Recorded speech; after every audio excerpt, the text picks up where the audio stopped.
ಮತ್ತೊಂದು ಕೇಸ್ನಲ್ಲಿ ಇಂಜಿನಿಯರಿಂಗ್ ವಿದ್ಯಾರ್ಥಿಯನ್ನು ಅರೆಸ್ಟ್ ಮಾಡಲಾಗಿದೆ. ಕೆಲಸದಾಸೆಗೆ ಸೈಬರ್ ವಂಚಕರ ಜಾಲಕ್ಕೆ ಬಿದ್ದಿದ್ದ ಇವನು 19 ವರ್ಷದವನು ವಂಚಕರ ಜಾಲಕ್ಕೆ ಸಿಲುಕಿ ಜೈಲು ಪಾಲಾಗಿದ್ದಾನೆ. ಪ್ರತಿಭಾವಂತ ವಿದ್ಯಾರ್ಥಿ, ಪ್ರತಿಭಾವಂತ ಆಗಿದ್ದಕ್ಕೇನೆ ಇಂಥದಕ್ಕೆಲ್ಲ ಕೈ ಹಾಕಿದ ಅಂತ ಅನಿಸುತ್ತೆ.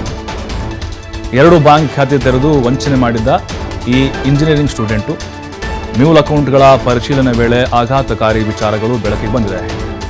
ಟೆಲಿಗ್ರಾಮ್ನಲ್ಲಿ ಭೂಮಿಕಾ ಎಂಬ ಐಡಿಯಿಂದ ವಿದ್ಯಾರ್ಥಿಗೆ ವಂಚಕರ ಪರಿಚಯ ಆಗುತ್ತೆ. ನೋಡಿ, ಟೆಲಿಗ್ರಾಮ್, ವಾಟ್ ಇನ್ಸ್ಟಾ, ಫೇಸ್ಬುಕ್ಕು ಅವರೆಲ್ಲ ಹುಡುಗಿರ ಹೆಸರು ಇಟ್ಕೊಂಡಿರ್ತಾರೆ, ಪರಿಚಯ ಮಾಡಿಕೊಡ್ತಾರೆ ಯುವಕರನ್ನು. ಅರ್ನ್ ವೈಲ್ ಲರ್ನ್ ಎಂದು ನಂಬಿಸಿದ್ರು ಸೈಬರ್ ವಂಚಕರು. ಖಾತೆಗೆ ಬಂದ ಹಣ ನಾವು ನೀಡೋಕೆ UPI ಐಡಿಗಳಿಗೆ ವರ್ಗಾಯಿಸೋಕೆ ಟಾಸ್ಕ್ ಕೊಡ್ತಾರೆ.